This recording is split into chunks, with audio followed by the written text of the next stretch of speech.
The gravy boat shattered against my grandmother's china, brown liquid spreading across the white tablecloth like an accusation. My mother's phone lay in the middle of the mess, screen up, displaying what was supposedly my dating profile on some hookup app I'd never heard of. Look what your sister posts online. Mom's voice carried that special blend of disgust and triumph she'd perfected over the years. This is what you do while pretending to be too busy for family? This is why you can't find a decent man. 23 relatives craned their necks to see the screen. My teenage cousins giggled behind their hands. Uncle Robert muttered something about modern women, while Aunt Patricia clutched her pearls with theatrical horror. The profile showed my face, definitely my face, photoshopped onto someone else's body in positions that made my stomach turn. The bio was worse, crude, explicit, desperate. Everything I wasn't. That's not me, I said, my voice surprisingly steady despite the bile rising in my throat. Someone faked this. Oh, Serena. My sister Chloe sighed from across the table, her concern as fake as her eyelashes. You don't have to lie. We're family. We just want to help you. I looked around the table at faces I'd known my whole life, searching for even one sympathetic glance. Nothing. Just varying degrees of judgment and barely concealed glee. I'm serious, I insisted, reaching for Mom's phone. This is fake. Look at the username, SassySerena69. Really? Does that sound like something I'd choose? My brother Marcus snorted. I mean, you did move to the city. Maybe you're exploring your wild side. The photos are clearly edited, I continued, but Mom snatched her phone back before I could examine it closely. And I've never even heard of this app. What is it, Hot Connect? It's quite popular, apparently, Dad said, not looking up from carving the turkey. Your mother's book club discovered it. Imagine their shock when Brenda's daughter found your advertisements. Advertisements. Like I was selling myself. Someone is doing this to hurt me, I said, standing up so fast my chair scraped against the hardwood. And instead of being concerned, you're all enjoying it. Sit down, drama queen, Chloe rolled her eyes. No one forced you to put those pictures online. Own your choices. That's when I noticed it. Chloe's smirk was different from her usual sneers. This was the same expression she'd worn in high school when she'd accidentally submitted my diary pages to the school newspaper. The same look Marcus had when my college acceptance letters mysteriously vanished before I could open them. You did this, I breathed, the realization hitting like ice water. One of you, or all of you, you created this profile. The table erupted in offended gasps and denials, but I caught the quick glance between Chloe and Marcus. The way Mom's fingers tightened on her phone. That's enough, Dad's voice cut through the noise. Serena, you're clearly upset about being exposed. But accusing your family of elaborate cyber schemes? That's paranoid. Maybe you should talk to someone. There it was. The gaslighting. The same tactic they'd used my whole life. You're too sensitive. You're overreacting. You're imagining things. Maybe you need help. Fine, I said, pulling out my own phone. Then you won't mind if I report this to the app's security team. If it's really my profile, they'll be able to verify that, right? The room went quiet. Too quiet. Don't be ridiculous, Mom said quickly. What would the neighbors think if they found out you're on those kinds of sites? Just delete it quietly and we'll never speak of it again. No. I opened the App Store, downloaded Hot Connect, and navigated to the report function. If someone is impersonating me, that's identity theft. That's a crime. You're going to get the police involved? Marcus laughed, but it sounded forced. Over a dating profile? Identity theft is serious, I said, filling out the report. They'll investigate. They'll track IP addresses, check metadata on the photos, verify account creation details. Chloe's wine glass paused halfway to her lips. You're being dramatic. It's just a prank. So you admit someone pranked me? I know, I meant if someone did. Too late, already submitted. I held up my phone, showing the confirmation screen. They say they'll respond within 24 to 48 hours. Now if you'll excuse me, I've lost my appetite. I walked out of my childhood home with my head high, though my hands shook as I unlocked my car. The drive back to my apartment was a blur of anger and hurt. They'd humiliated me in front of the entire family, including my 80-year-old grandmother. And for what? Because I'd moved to the city for a better job? Because I'd stopped coming to every family event where they could criticize my life choices? By the time I got home, my phone was buzzing with texts. Some from cousins sending crying, laughing emojis. Others from aunts offering to set me up with nice boys from church. I turned it off and poured myself a large glass of wine. The next morning, I woke to an email that made me sit bolt upright. Dear Ms. Williams, thank you for your report regarding fraudulent account creation. Our preliminary investigation has revealed concerning irregularities that extend beyond simple impersonation. We've escalated this matter to our advanced security team and legal department. A specialist will contact you within 24 hours to discuss our findings. Please do not delete any communications or evidence related to this matter. We take user safety seriously and appreciate your vigilance. Best regards. Hot Connect Security Team. Advanced Security Team? Legal Department? What had they found? I didn't have to wait long. That afternoon, my phone rang with an unknown number. Ms. Williams? This is David Park from Hot Connect's Advanced Security Division. Is this a secure line? Yes. I'm alone in my apartment. Good. Ms. Williams, what I'm about to tell you may be distressing. Our investigation into your report has uncovered something significant. The fake profile using your image is connected to a larger pattern of fraudulent accounts, all originating from the same network. My heart pounded. What kind of pattern? Over the past 18 months, we've identified 37 fake profiles, all targeting women between the ages of 22 and 35. The profiles use stolen photos, create defamatory content, and appear designed to harm the subject's reputations.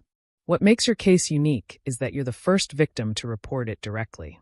37 women. My God. Here's where it gets complicated, David continued. The IP addresses all trace back to a single household, yours, Ms. Williams. Specifically, your parents' address in Westfield. The wine glass slipped from my numb fingers, shattering on the hardwood floor. But that's not all. These profiles were sophisticated. They used VPNs, encrypted communications, and payment methods designed to obscure the source. This isn't teenage pranking. This is an organized operation. We've found evidence of monetary transactions, suggesting the profiles were either being sold or used for blackmail. Blackmail? My voice came out as a whisper. Several of the women targeted received messages threatening to send the fake profiles to their employers or families unless they paid. The amounts ranged from $500 to $5,000. We're working with the FBI's cybercrime division to track the money, but initial traces lead to accounts connected to. He paused. Chloe Williams and Marcus Williams. Your siblings, I believe? I sank onto my couch, mind reeling.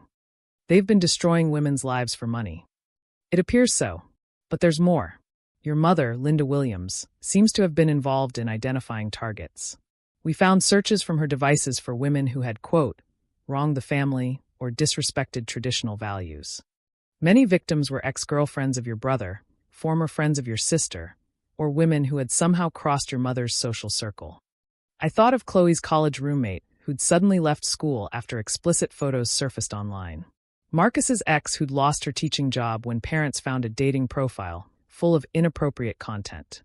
Mom's book club rival who'd been ostracized after her secret online life was exposed.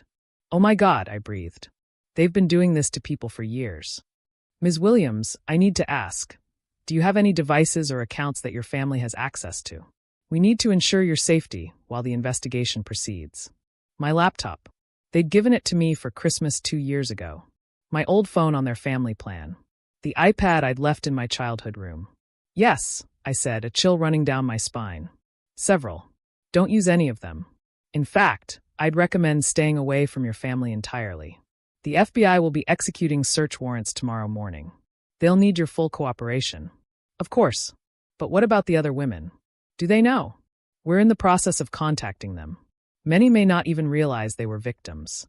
The profiles were often deleted after achieving their purpose. Ms. Williams, your report may have saved dozens of women from future targeting. You should be proud. Proud? I felt sick.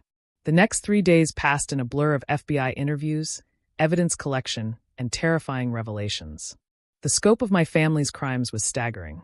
They'd destroyed careers, relationships, and reputations with surgical precision. They'd kept detailed records, Mom's handwritten notes about teaching lessons to women who didn't know their place. Chloe's spreadsheets tracking payments. Marcus's collection of reaction videos he'd secretly recorded when confronting victims with their profiles. The arrests happened on a Tuesday morning. I watched from my apartment window as news vans surrounded my parents' house.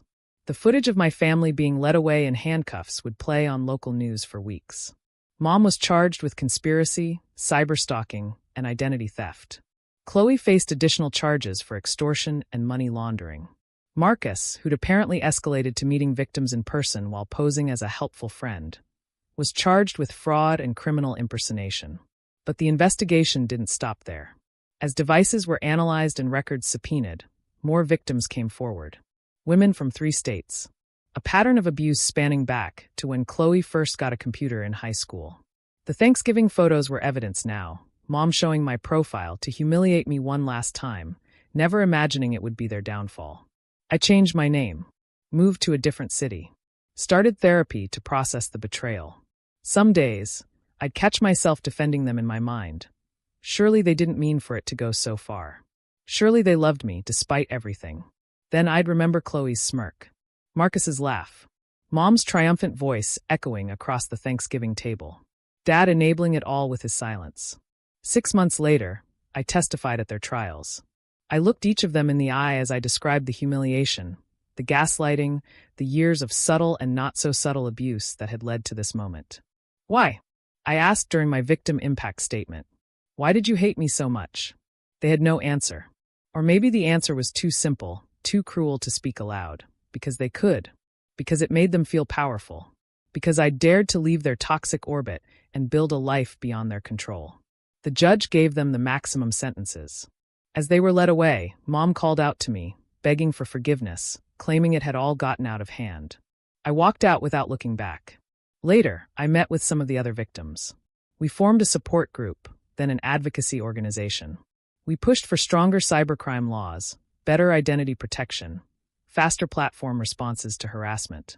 The lawyer handling the civil suits told me the other women wanted to thank me. If you hadn't reported that Thanksgiving attack, they'd still be out there destroying lives. I thought about that often. How their need to humiliate me one more time had been their undoing. How their cruelty had finally consumed them. The universe, it seemed, had a sense of irony.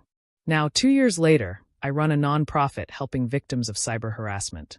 We've helped hundreds of women reclaim their digital identities and pursue justice. My family's house was sold to pay restitution. I donated my share to the organization. Sometimes reporters still call, wanting to know how it feels to have exposed my own family. I tell them the truth. It feels like freedom. It feels like justice. It feels like finally being able to breathe. But late at night, when I can't sleep, I still hear Mom's voice from that Thanksgiving dinner, see the photo on her phone screen, feel the weight of 23 pairs of judging eyes. The difference is, now I know the truth. The shame was never mine to carry. It was theirs. And they're finally paying for it. My phone buzzes with a text from an unknown number.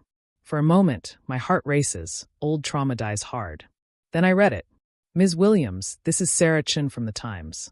I'm writing a piece on your organization's new legislation proposal. Could we talk? You're doing amazing work.